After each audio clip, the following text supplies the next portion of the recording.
Good evening. Friends, acquaintances, co-workers, and quite honestly, as close to family as evidently I am meant to have.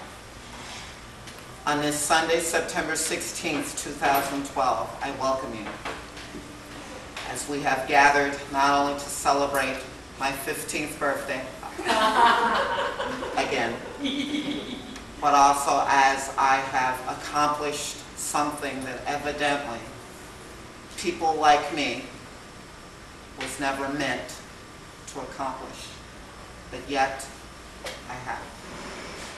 That being the receiving my PhD in psychology. I suppose I have come a long way. I was born in Norfolk, Virginia, and raised most of my life in New York, hence my wonderful accent. I've done a lot of traveling and was raised in foster care and was also severely abused during most of my life, even into early adulthood, for those of you who are not familiar with the entire story.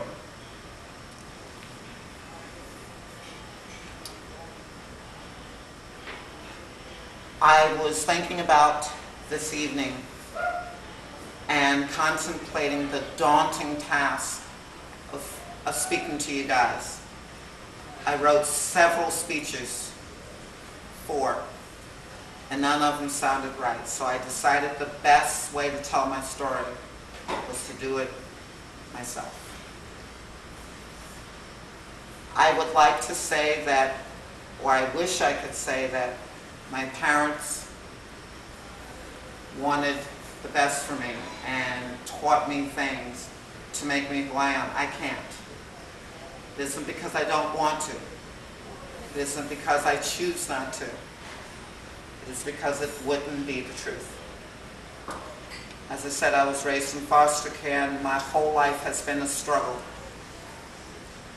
I've spent most of my life up to today complaining and being angry and quite frankly bitter about the card that I've been dealt with.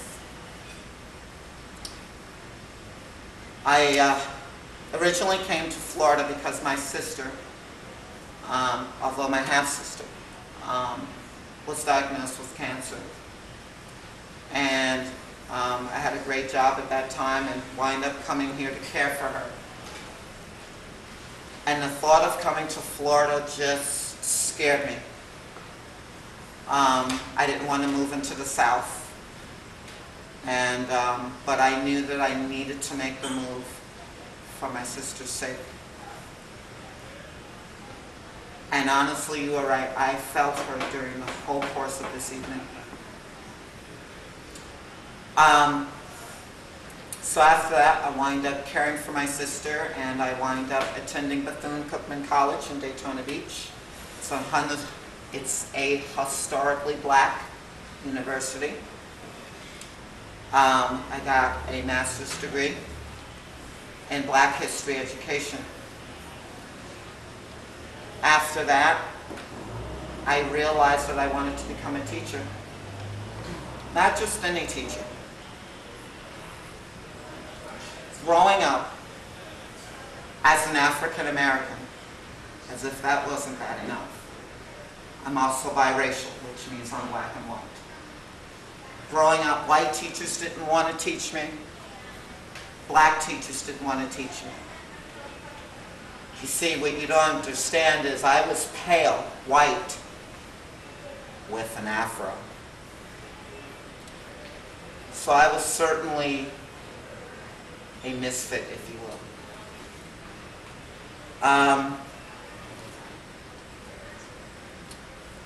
After I got my master's degree, my sister finally passed away of cancer. After that, I felt very lost, very out of place. For those of you who are assembled here, you know that I'm very friendly and I'm very outgoing, but not everybody likes that.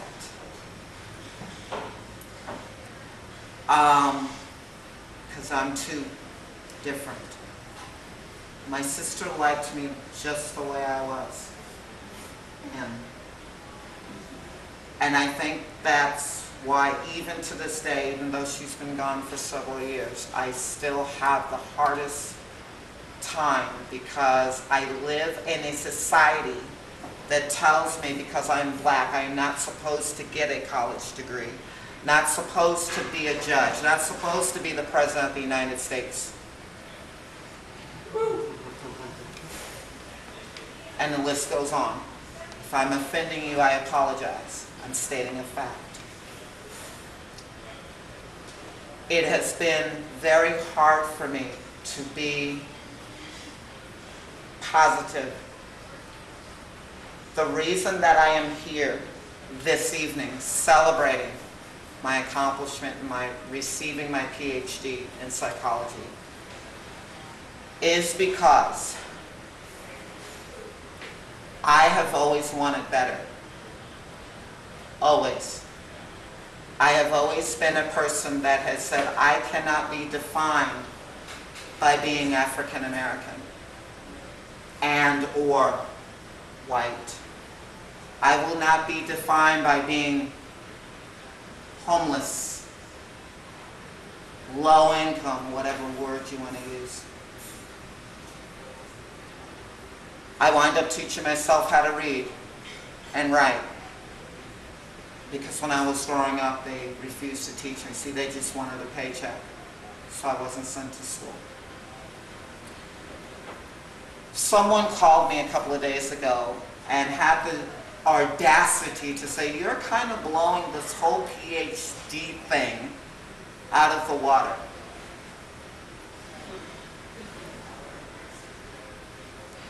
Perhaps I am, but if you only knew what I came from.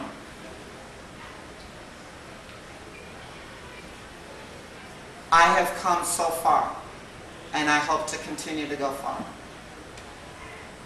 Before I continue, I would like to thank the NAACP, who has been very involved in my education. Unfortunately, they couldn't join us this evening.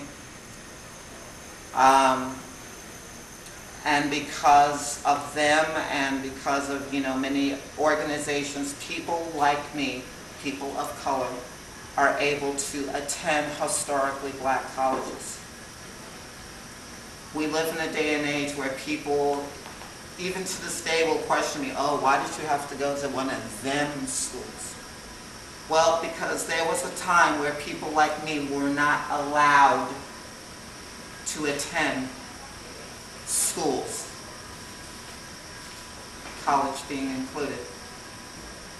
So I am very proud to be included in the idea that Martin Luther King once had, that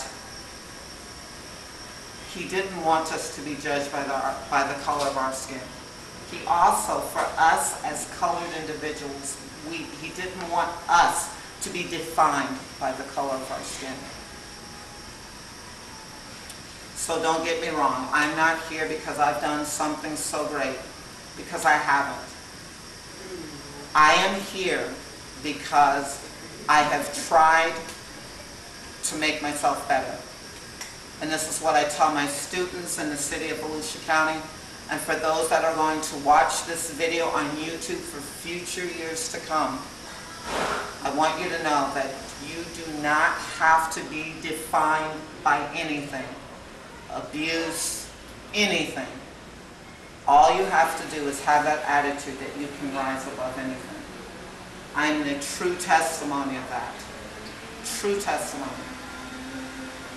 And I dedicate this evening to the life and legacy of the members of the Civil Rights Movement. I addressed them in my invitation, and several people were like, why on God's green earth was that in there? Without them, I wouldn't be here today. Without them, I wouldn't refer to certain people in this room as my little brother being African American, and or my mother. These are things that I do not ever take for granted, and I never will. And I'd like to also dedicate this evening to my late sister, who loved me so much, and I miss her. I miss her so much. I also would like to thank friends that are no longer with us anymore. Daniel Fazet, who I recently lost, and Malcolm Jermaine, who died a couple of years ago. I would like to thank professors. I'd like to thank my doctors with the University of Florida, the Mayo Cancer Clinic, and anyone that I've ever met who has sat down and tried to figure out what medicine will help me puke less so that I can go to work, because I refuse to obtain these services. And I once asked somebody in this room if they thought that my actual parents, which I've never met, would be proud of me. I, to this day, feel that the answer would have been no.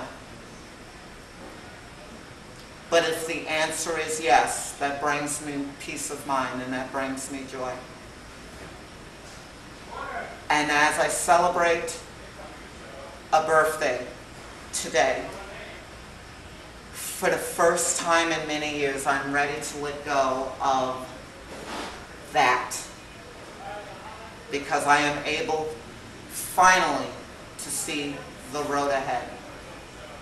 I'm not expecting it to be perfect, but I know that anything is better than the obstacles or the trials and the tribulations that I've endured. You can't overcome them. I would like to thank everyone who has taken time out of their busy schedules to be here this evening.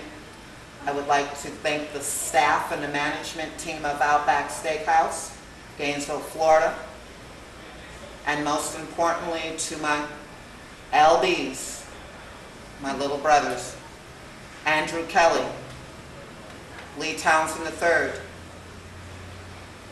Mr. Dan Landis, Mr. Derek C. Eaton. Wow, I got the names, I'm so proud of myself. And those that I cannot think of.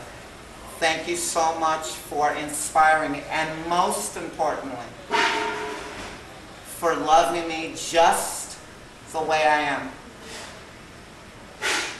and for encouraging and inspiring me to be the man that we celebrate this evening.